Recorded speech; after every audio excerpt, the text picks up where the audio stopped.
Uma feliz semana para você. Bom dia, bom dia. Espero que todos vocês estejam bem. Espero que essa semana esteja começando com muita fé, com muita garra, com muita determinação. Que você receba, onde quer que você esteja, a presença do Senhor para te fortalecer, para te animar, para encher a sua vida e a sua casa de fé e dar certeza de que Deus é contigo. Amém? E nós estamos começando essa semana, dia 3 de fevereiro, e eu quero falar com você sobre por meio de você, algo grande pode acontecer. Quando olhamos para trás e vemos um quadro de fracasso, com situações como separações e falência, somos tentados a crer que valemos muito pouco. Todavia, lembre-se de que Deus o escolheu e entregou o próprio Filho à cruz por você. A Bíblia fala de um dos reis de Judá, chamado Acás, que foi um péssimo monarca. Aquele homem fez o que não era reto aos olhos do Senhor e, portanto, não era exemplo para ninguém. Mas quando Acás morreu, seu filho Ezequias assumiu o trono. 2 Crônicas, capítulo 28, conta essa história.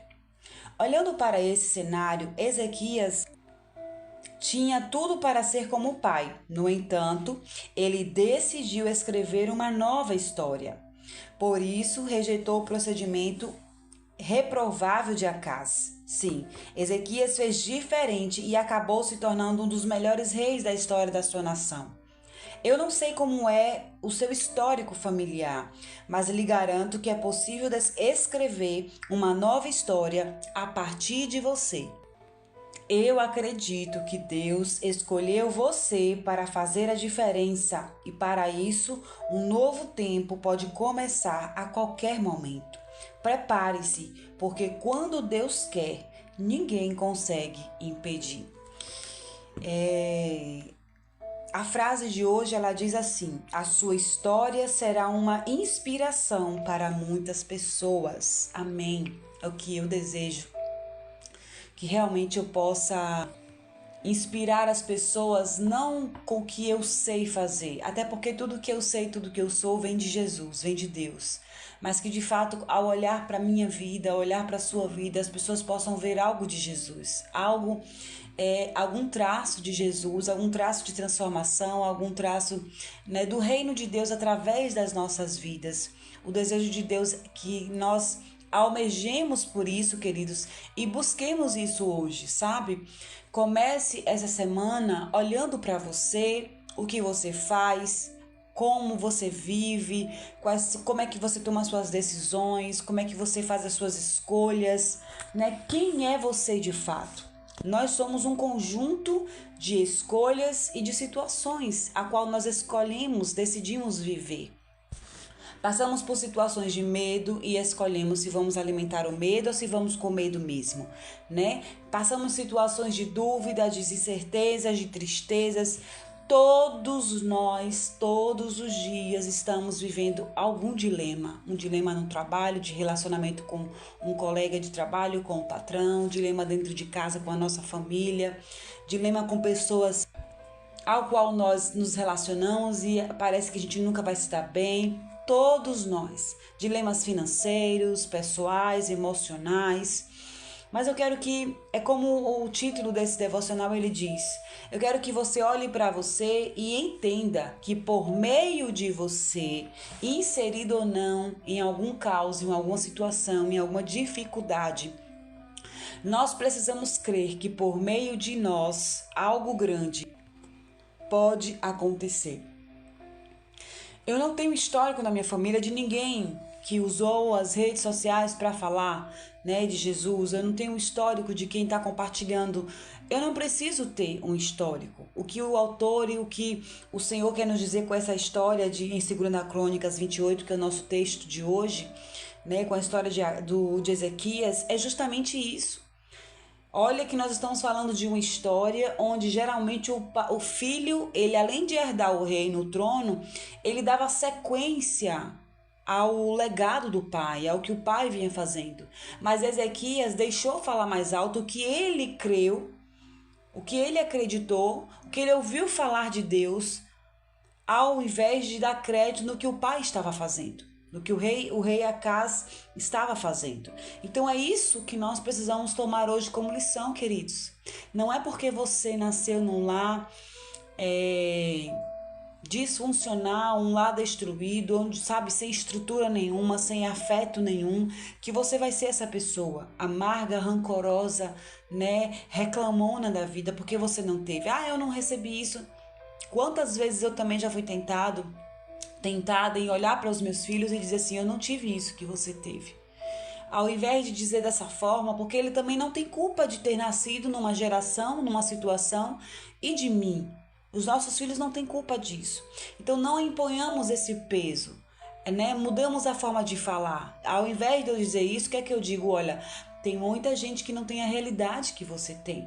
E você precisa olhar para a realidade que você tem, uma casa, né? Tem bens, tem comida, tem tudo ao seu dispor, não se preocupa com nada, levanta, vai estudar, volta, não tem boletos para pagar. Então, assim, olhe para a sua vida de criança, aproveite, porque isso é passageiro, isso muda. Mais para frente nós vamos ter responsabilidade, vamos ter sentir saudade dessa época. Então, assim, é ensinar, dar o valor e agradecer pelo que tem hoje, porque sim, tem muitas pessoas aí fora que não têm o que nós temos.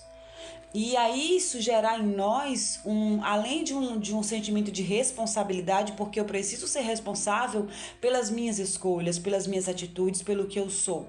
Nós não podemos viver a vida toda, queridos, culpando pai, mãe, líder, pastor. Ah, eu saí da igreja porque meu pastor fez isso. Ah, eu saí da igreja porque tal pessoa pecou, fez. A gente não pode viver uma vida dessa forma. Terceirizando, né, uma decisão que quem tomou fomos nós. Imagina se porque Jesus teve um Judas na história que o traiu, quando ele ressuscitasse, ele ficasse ressentido. Pelo contrário, ele sabia que Judas quem era, mas ele sabia que Judas ser quem ele era, Pedro ser quem ele era, né? Mateus, João, todos eles terem características deles, isso não afetava em quem ele realmente era. Porque Jesus, sim, ele tinha a sua identidade formada, firmada e muito bem resolvida. Então talvez esteja faltando em nós isso, resolver a nossa identidade. E para que você seja uma pessoa bem resolvida, para que você consiga olhar poder em você, algo grande em você, né? Se olhar como alguém que Deus pode sim usar, você precisa voltar à essência, entender que a sua essência pertence a Deus. Você pertence a Deus. E aí é como se você tivesse desconectado do fio, sabe? De Jesus. E aí no que você conecta, a transmissão, a luz, a conexão, tudo vai funcionar. E tudo vai fazer sentido. E até naqueles momentos em que não vai fazer sentido, é como aquela mensagem de pegadas na areia que a gente já viu muito aí. Que a pessoa, em um momento da vida, ela se questiona: Senhor, por que em determinado momento da minha vida mais difícil eu não vejo as tuas pegadas? Eu não vejo os teus passos ao meu lado. E aí Jesus olha e diz para ele: porque nesse momento eu não estava andando ao seu lado, eu estava te carregando no colo. Então, quando eu sei o Deus a quem eu crio, quando eu sei que eu tenho um Deus, quando eu sei que eu tenho um dono, quando eu sei que Deus pode sim me usar, ao invés de achar que Deus não está do meu lado, eu vou crer que Ele está me carregando no colo, que Ele está comigo dentro do seu controle, que Ele está comigo ali, me carregando debaixo de suas asas, me protegendo, me lapidando, me forjando, fazendo com que a situação gere em mim algo de bom, gere em mim amadurecimento, conhecimento da palavra, aproximação dele. Porque quantas vezes, queridos, nós precisamos de momentos difíceis para voltarmos a orar, para buscarmos a Deus, para lembrarmos que a nossa vida é única. Você se depara com uma pessoa que saiu da morte, uma pessoa que passou por um diagnóstico de morte e hoje tem vida. 90% delas vão dizer assim: hoje eu enxergo a vida com outros olhos. Hoje eu dou muito mais valor à minha saúde. Hoje eu vejo e enxergo. Por quê? Porque passou por experiência.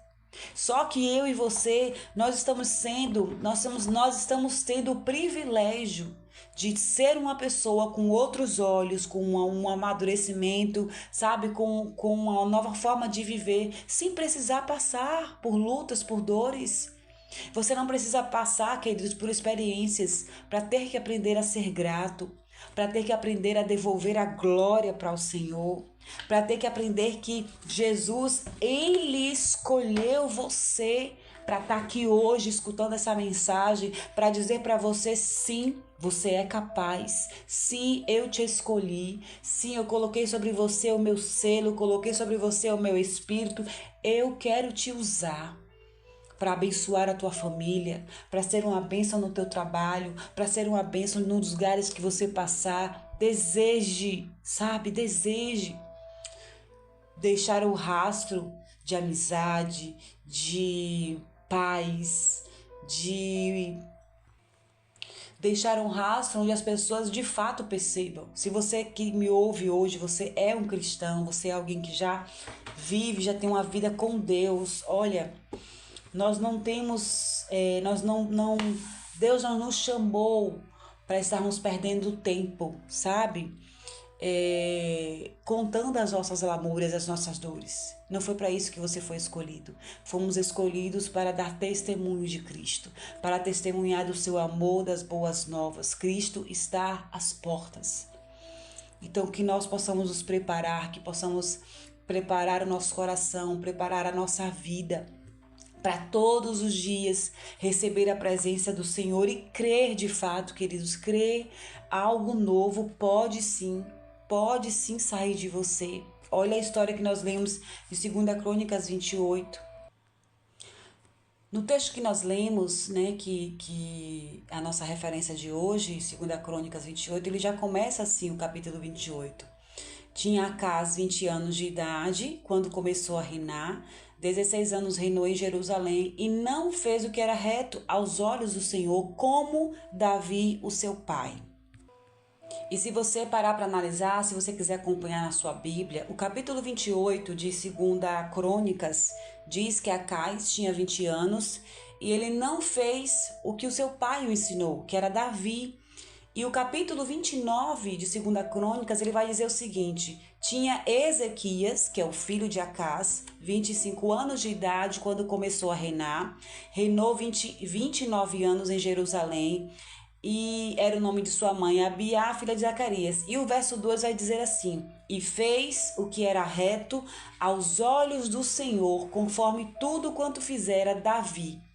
Então, assim, nós temos a oportunidade, queridos. Acabamos de ler um exemplo na Bíblia onde ambos, tanto Acaz como Ezequias, tiveram uma referência que foi Davi, que serviu ao Senhor, que foi considerado o homem segundo o coração de Deus. Um decidiu seguir por seus próprios caminhos, não fazer aquilo que é reto ao Senhor. E o outro decidiu obedecer. Então, por que eu estou dizendo isso? Porque quem descobre, né, o poder que tem é você. É você que precisa olhar para dentro de você e ver que você tem qualidades e ver que você sim é uma pessoa que Deus pode usar. Por mais que você olhe para dentro de você e você ache que você não saiba falar, que você não tem o conhecimento suficiente, que você não tem a condição suficiente, deixa eu te falar uma coisa. Ao nosso redor existem exatamente pessoas como nós. Pessoas dentro do mesmo padrão, dentro da mesma inteligência, ou menor ou maior. Deus não te chamou para você aparecer, sabe? Se aparecer, se amostrar. Não é isso. Deus nos chamou para que possamos ser vasos, para que possamos ser disponíveis, porque quem usa é Ele, quem capacita é Ele. E Ele capacita aquele que não sabe ler, como Ele capacita aquele que é mestrado. A única diferença, queridos, a única coisa que precisamos ter é a disponibilidade. A fé, em primeiro lugar, porque se você não tiver fé, você não vai crer que é possível. A fé que isso é possível e se dispor e fazer como Isaías, eis-me aqui. Então, o que Deus está querendo nos dizer hoje, queridos, é isso. Você tem valor, você tem potencial. Por meio de você, algo grande pode acontecer. A sua família, os seus filhos, né, quem passa pela sua vida, as próximas gerações, depende daquilo que eu deixo hoje. Talvez você não consiga converter o seu filho hoje, mas se você fizer aquilo que é o certo, que é reto ao Senhor, você vai deixar a marca, você vai deixar o legado, você vai deixar o exemplo, a referência. É isso que importa. O fazer ou não, nós não temos o controle. Eu não tenho um controle se amanhã ou depois os meus filhos vão seguir o caminho. Agora eu tenho um controle do que eu faço hoje, do que eu deixo como exemplo hoje, do que eu deixo como legado hoje. E aí me fortaleço em Deus e busco em Deus estratégias para que isso venha a ser de fato, para que isso de fato aconteça, para que os nossos filhos de fato sigam o caminho do Senhor, para que as pessoas que estão ao nosso redor vejam Jesus em nós. É isso que o Senhor quer nos dizer hoje, queridos. Deus nos chamou, Ele nos capacita, Ele nos fortalece, Ele nos dá direção. Eu quero convidar você a crer um pouco mais, a confiar um pouco mais em Deus, a deixar de lado o medo, a insegurança e a tomar posse o que a palavra de Deus diz ao teu respeito, ao nosso respeito. Que você é forte, que você é corajoso, que você é capaz e que nós temos um Deus que está no controle de tudo. Que Deus te abençoe, uma excelente semana para você e em nome de Jesus, por meio de você, algo grande vai acontecer. Eu declaro isso. Amém? Toma posse.